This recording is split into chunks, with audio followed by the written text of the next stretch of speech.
상당히 시장이 쉽지 않은 시장이에요. 쉽지 않아요. 그렇게 이제 양극화가 되는 거고 보통은 이제 특정 종목에 이렇게 담그고 있다 보면 이 올라가는데 이제 한계가 있죠. 2차 전지가 지금은 대세예요. 당분간 조금 더 진행될 수가 있죠. 주식격언에 그런 말이 있거든요. 종목하고 결혼하지 말라. 그 주식 투자를 할 때 항상 기준으로 삼는 게 그거예요.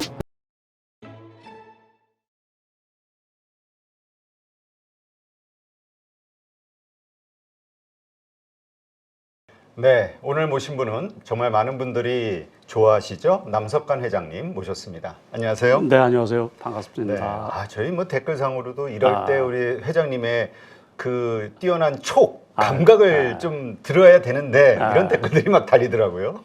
고맙죠. 꽤 됐죠. 지금 제가 나왔다. 그러게 한 2달 만에 오신 것 같아요. 그런 것 같은데요. 지난달 여행 좀 다녀오고 네. 개인적으로 뭐 준비하는 것도 있고 그래. 요새 또 그 우리 사칭하는 그 리딩방들 때문에 고민이 많으시다고요? 그 이제 이 독자나 이런 분들 중에서 선의의 피해자들이 발생을 하다 보니까 제가 누차 강조하지만 유료 강좌 안 하고 유료 리딩방 뭐 아무튼 그런 거 일치 안 하니까는 그 저를 사칭하는 사람들한테 속지 않도록 그래 주셨으면 좋겠습니다. 네. 하여튼 우리 보시는 가족분들 절대 속으시는 일이 없기 바랍니다. 요새 갈수록 점점 그 사기 치는 사람들이 늘어나가지고 조심해야 될 것 같아요. 근데 시장이 안 좋을 때도 그렇지만은 시장이 좋을 때 이렇게 극성인 것 같아요. 요즘 시장.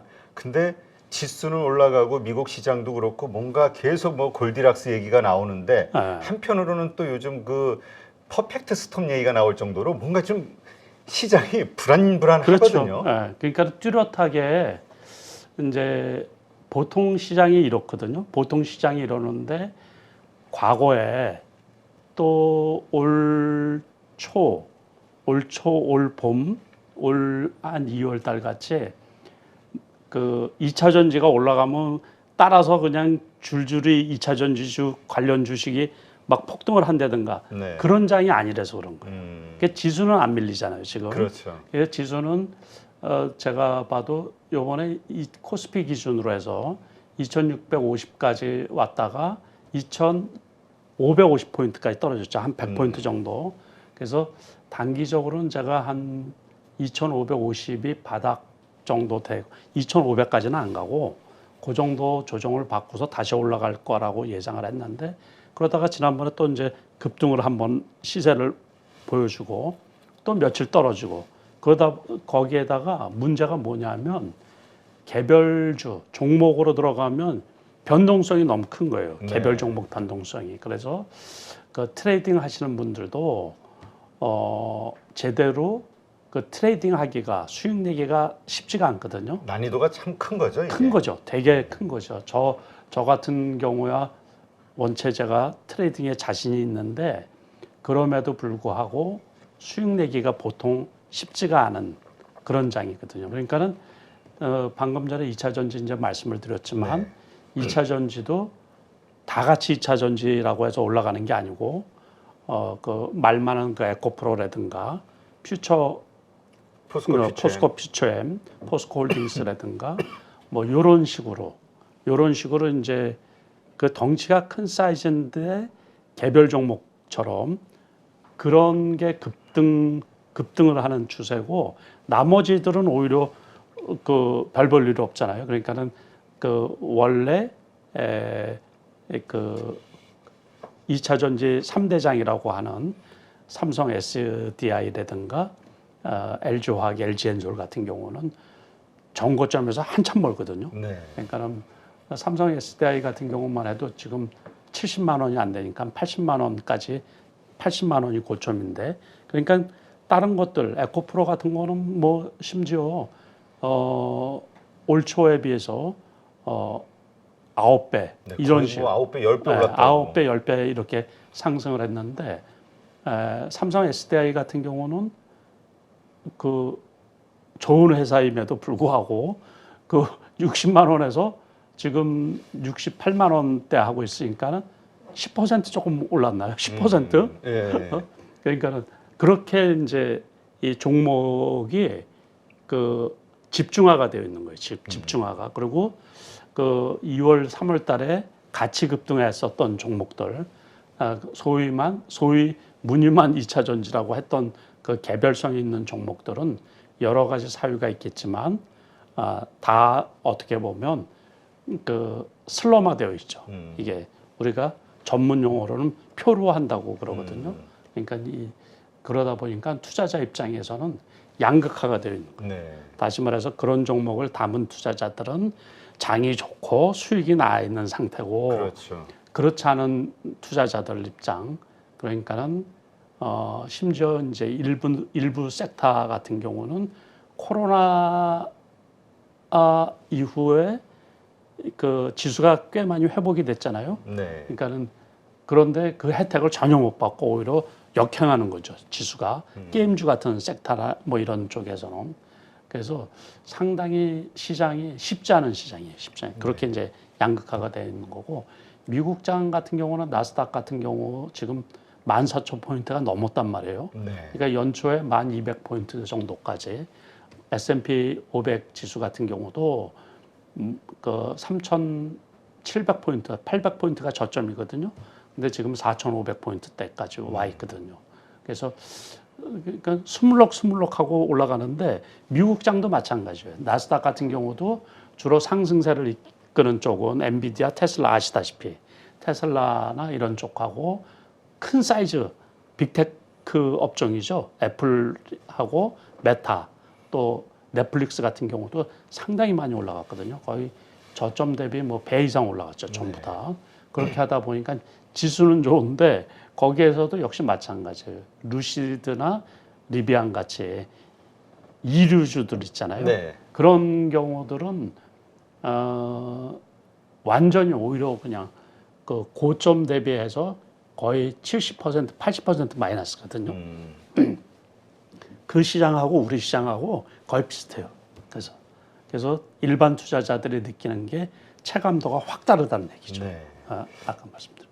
그래서 지금 많은 분들이 고민이에요. 네. 왜냐하면 진짜 그 말씀하신 뭐 에코프로라든가 네. 뭐 포스코 퓨처미라든가 잘 나가는 요새 소위 네. 이런 주식들을 없으면은 너무 지금 막 소외감이 그렇죠. 느껴지니까 네. 지금이라도 담아야 돼? 그러니까 지금 이렇게 막 폭등을 했는데도 불구하고 아직도 멀었다고 또 생각하는 분들이 많으니까 네. 지금이라도 저 사람들 말이 맞는 건가? 담아야 되는 건가? 이게 이제 고민인 거라. 예. 주식 투자를 이제 오래 해왔잖아요. 그러니까 네. 별의별 일을 다 겪었죠. 그래서 그렇게 그냥 그 우리가 쏠림 현상이라고 얘기를 해도 네. 되고, 또 전문 용어로는 따로 부르는 얘기가 있어요. 그러니까는 다시 말해서 못 사면 자기만 그 주식을 못 담고 있으면 자기만 소외된 거죠. 그래서 우리가 여기가 여의도 한복판이잖아요. 그렇죠. 대표적인 그 건물. 그런데 보통 여기에서 저는 그때 유행하는 종목들을 엄청 많이 들어왔잖아요. 그러니까 수십 년 동안. 그래서 사람들을 많이 만나요. 어떤 사람들은 뭐 과거에, 지금은 다 사그러든 종목이지만 그 종목을 자식한테 물려주겠다고 하신 분들이 저한테 엄청 많은 종목들이 있어요. 그런데 그 종목이 그 말씀하실 때, 네. 그 말씀하실 때쯤 되면 꼭지예요. 거의 대부분. 그래서 우리가 그 이제 투자는 투자자 본인의 판단이에요. 네. 그래서 제가 어떤 특정 종목을 가지고서 더 간다, 덜 간다, 뭐 그런 말씀을 드리기가 상당히 그렇죠. 어렵거든요. 그런데 투자자 판단 하에 이제 결정할 문제죠. 그러니까 우리가 그 주식 투자를 할 때 항상 저 같은 경우 기준으로 삼는 게 그거예요. 더 올라갈 여력이 없으면 매도를 하는 거고, 제가 판단하기에 이제 그만큼 이 정도면 됐어. 이 정도면 됐어. 그러면 이제 그런 판단이 들면 아주 소량만 놔두고서는 이제 매도를 하고, 보통 이 정도 떨어졌으면 이제 더 떨어질 일이 거의 없을 거야. 그러면 매수를 하기 시작을 하거든요. 네. 보통은 그렇게 해요. 그래야지 이제 자산이 커지죠. 그렇지 않고서 보통은 이제 특정 종목에 이렇게 담그고 있다 보면 이 올라가는데 이제 한계가 있죠. 그 자산이 커지는데 네. 그러니까는 그거는 이제 투자자 본인 판단에 맡겨서 그게 에코프로가 뭐 다 아시다시피 10만 원에서 지금 100만 원이 넘었단 말이에요. 그렇죠. 그러니까 이제 그 이후는 우리가 판단을 해야지 될 때가 있고 신의 영역이라고 할 때가 있어요. 네. 그러니까는 수익을 이 정도 내줬으면은 이제 저 같은 경우는 이제 보통은 어느 정도 수익 실현을 하거든요. 네. 보통은 수익 실현을 하고 과거에 이렇게 대시세를 낸 종목들이 여러 개 있었죠. 그러니까는 잘 아시다시피 옛날에 SK텔레콤 있잖아요. 그게 한국이동통신이라고 해서 상장이 됐는데 그때는 액면가가 5천 원짜리였어요. 지금은 회사 분할이 되고 막 그랬는데 제가 그게 모든 사람이 휴대폰을 갖는 시대가 되면 500만 원이 된다 그랬거든요. 네. 그때 액면가 5천 원짜리 상장돼 가지고서 한 3만 원 정도 했었거든요. 네. 그러고서 제가 5천 원, 500만 원일 때 500만 원일 때가 언제냐면 1999년도예요. 아, 그래요? 그러니까 그때 500만 원일 때 제가 거래를 했어요. 네. 실질적으로. 그 다음에는 이제 액면 분할이 돼가지고 500원짜리로 되고 작년인가 재작년에 그 기업 분할이 돼가지고 회사가 여러 개로 나눠지면서 이제 두 개로 나눠지면서 지금은 그 몇만 원 안 하죠. 그렇게 됐는데 그런 사례가 뭐 여러 개가 있죠. 그러니까는 2차 전지가 지금은 대세예요. 네. 그리고 차후 당분간 조금 더 진행될 수가 있죠. 그게 당분간 조금 더 진행된다는 게 아직은 차가 2차 그 전기차가 대중화되어 있지는 않잖아요. 그렇죠. 그러니까는 대중화되려고 그러면 그래도 몇 년 정도 더 걸리겠죠. 네. 그래서 이제 그렇다고 또 완전 대중화될 때까지 기다리면 안 되고 그때 되면 또 이제 포화 상태가 될 거 아니에요. 그러니까 그렇죠. 그래서 적당한 시기에 이제 투자자분들이 판단을 해서 진입을 하고 또 이렇게 이제 빠져나오고 그거를 이제 가름을 해야지 되죠. 그래서 이제 많은 분들이 이제 그 우리 회장님처럼 생각하시는 그런 분들도 있단 말이죠. 그런 분들이 그래서 그럼 지금 뭘 사야 되나? 왜냐하면 말씀하신 대로 관심을 못 받는 종목들은 그냥 계속 관심을 안 받고 있으니까 지금 분위기 봐서는 2차 전지라든가 요새 또 뭐 반도체 소부장 이쪽도 뭐 잘 나가니까 잘 나가죠. 투 섹터만 잘 나가고 나머지는 힘이 없으니까 그렇죠.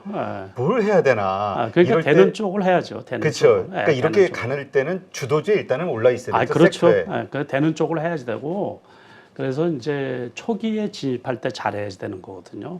그래서 타이밍이 늦었다 그러면 굳이 거기에 또 목숨 걸 일은 아니에요. 이게 주식을 우리가 저는 전업 투자자잖아요. 그렇죠. 그리고 지금도 저는 트레이딩을 제가 잘하는 편이거든요. 잘하는데 그렇다고 해서 우리가 단기 매매하는 사람도 맨날 할 필요가 없는 거예요. 장이 나쁠 때는 안 하는 거고 어떤 종목에 우리가 이제 목매는 경우가 있죠. 네. 그러니까 과거에 예를 들면은 신라젠 올라갈 때 불과 몇 년 전이지만은 거기에 사람들 다 목을 맸었어요. 그런데 지금 신라젠 얼마인 줄 아세요? 처참하죠. 5천 원 정도 하거든요. 5천 원. 근데 그 15만 원까지 갔던 게 장중에 15만 원까지 갔어요.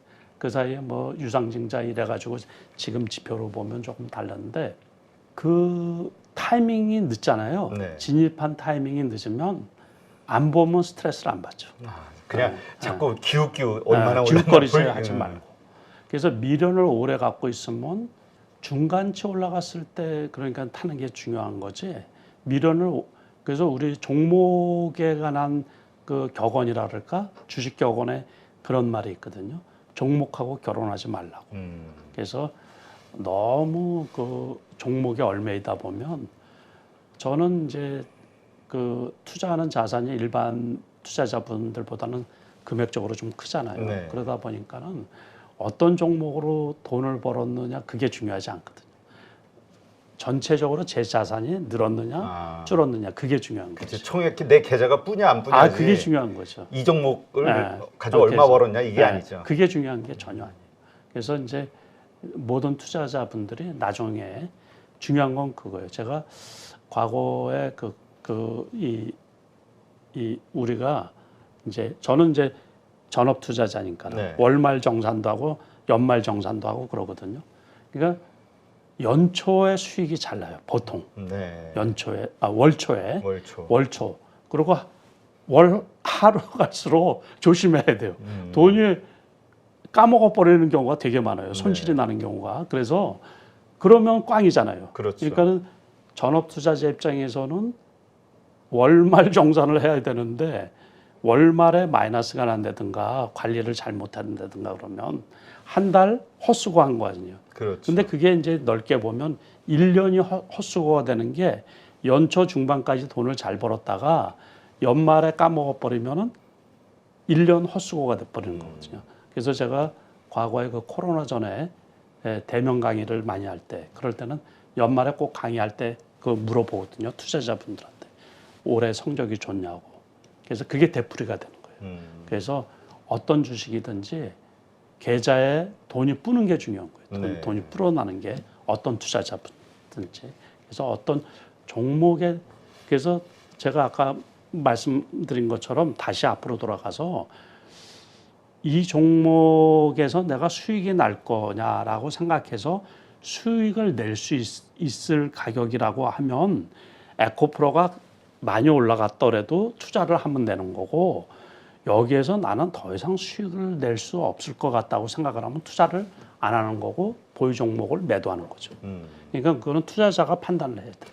그렇다면 그 외에 내가 지금 이미 에코프로 들어가기에 진입하기는 이미 늦었어라고 생각하는 분들 입장에서 그러나 보니까 아까도 어쨌든 이쪽 섹터에는 올라타야 되니까 그렇다면 이 2차 전지 배터리와 관련해서 들 오르고 앞으로도 오를 수 있을 것처럼 보이는 그 분야가 어디가 있을 것이냐. 많은 분들이 이 세트 업체들 여기를 좀 보거든요. 삼성 SDI나 뭐 말한 대로 별로 안 올랐잖아요. 그렇죠. 근데 또 한편으로는 안 오르는 거는 또 계속 안 오를 수 있어. 이런 생각들도 있어가지고.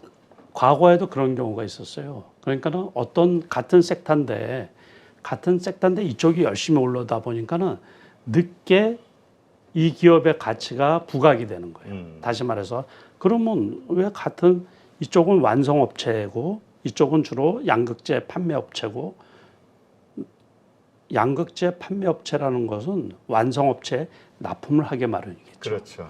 지금은 어떤 특정한 기술이나 뭐 이런 것 때문에 그렇게 이제 고순도의 그 양극재를 생산해내는 업체가 없어서 이제 이걸 쓸 수가 있을지는 모르지만 나중에 그 납품받는 업체에서 이제 만약에 납품하는 그 제품을 여러 기업에서 생산해 낸다 그러면 조금 더 비용적으로 절감할 수 있는 부분을 이렇게 갖다 쓸 수도 있겠죠.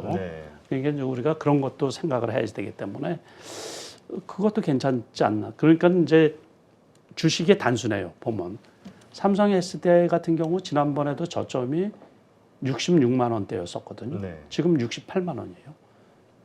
그러다 보면 67, 8만 원에서는 이제 안 떨어진다. 그러면 이제 거기가 바닥이라고 생각을 하면 되지 않을까. 지난번 그렇게 생각을 하거든요. 지난번 출연하셨을 때도 삼성 SDI를 사실 탑픽 좋아하시는 종목으로 그렇죠. 생각하셨는데 그 생각은 아직 변함이 없으신가요? 지금 그것도 상황에서? 괜찮아요. 그래서 저는 이제 제가 원래 2차 전지가 다음에 올라갈 탑픽으로 삼았던 섹터인 거는 제가 그 이제 저 인터뷰 해놓은 거 이렇게 찾아보시면 알겠지만 작년 11월 달부터 제가 주간동하고 인터뷰할 때마다 했던 섹터가 2차 전지였거든요. 근데 종목을 제가 잘못 선택을 한 거죠. 저는 이제 삼성 SDI를 제일 좋게 봐가지고 그래서 그때 이제 60만 원, 60만 원이면 무조건 산다고 사라고 그래서 그러니까 수익은 많이 난 거예요. 저는 저 60만 원일 때 올 초 1월 4일 날 5일 날 60만 원 하고 그랬었거든요. 그 삼성 SDI가 그때 그 조금 많이 산 거예요. 많이 사가지고 75만 원 선에서 팔고 그래가지고 그래서 수익은 많이 났어요. 그러니까 개별적으로 수익은 많이 났는데 이제 뭐 에코프로나 이런 거에 비하면 잽이 안 되죠. 잽이 안 되죠. 그러니까 포스코 퓨처엠 같은 경우도 5월 중순께만 해도 그 30만 원 했었거든요. 네. 그때 제가 차트상으로 괜찮다고 해가지고 포스코 케미칼하고 포스코 퓨처엠하고 포스코 홀딩스하고 네. 그게 거기 5월 16일 날 요때 보니까는 30만 원, 31만 원 하고 있었거든요. 그때 그거는 이제 제가 좋게 봤어요. 그러니까 기술적인 것도 이렇게 같이 봐야지 되죠. 그래서 그렇게 보고 지금은 조금 그래서 이제 2차 전지를 혹시 투자를 한다고 하더라도 저는 그렇게 봐요. 이제 기술적인 거를 같이 보고서 요 정도 가격대에서는 괜찮겠다 싶으면 그때 이제 매수하고 그러니까 많이 올라간 주식들도 그 제가 지난번에 말씀드린 것처럼 작년에 22년 만에 제가 손실을 봤단 말이에요. 그렇죠. 그때 손실 본 이유 중에 하나가 대형주를 너무 믿었던 거예요. 그래서 저도 올해는 대형주를 외국인처럼 투자를 해요. 아, 외국인처럼 한다는 건 어떤 의미죠? 아니 그 보고서 높으면 팔고 그냥 샀다, 낮으면 팔았다. 사고. 예, 그러니까 트레이딩 개념을 물론 이제 홀딩해서 오래 갖고 가는 경우도 있는데 외국인들이나 기관은 오늘 팔았다가 내일 사고 그러거든요. 사이즈가 크다 보니까. 그러니까 그래서 이제 너무 이 장기 투자를 선호해도 안 되고 시장 상황에 맞춰 가지고. 그래서 그 지금 시대 2차 전지 중에서 그래도 안 꺾였으면 그냥 사는 거고 새로 시작하는 종목들도 있잖아요. 네. 그러니까 에코프로 H 같은 종목이라든가 또 이제 이렇게 보니까는 다른 거에 비해서 LNF 같은 경우가 공매도로 인해 가지고서 이번에 이제 코스닥 시장으로 옮긴다는 소리들을 하고 그러다 보니까 이제 조금 움직였단 말이에요. 그렇게 해서 바닥에서 이제 제가 기술적으로 그런 것도 트레이딩하고 그러거든요. 네. 원래는 트레이딩할 종목이 아닌데 사이즈가 크다 보니까 그러니까 이제 저는 해요. 네. 그래서 뭐 하루에 1000주, 2000주씩 사고 팔고 하고. 알겠습니다. 그러니까 어쨌건 이런 식으로 시장을 보시고 또 직접 그렇게 매매하신다는 거, 네, 요거를 이해하면 되겠네요.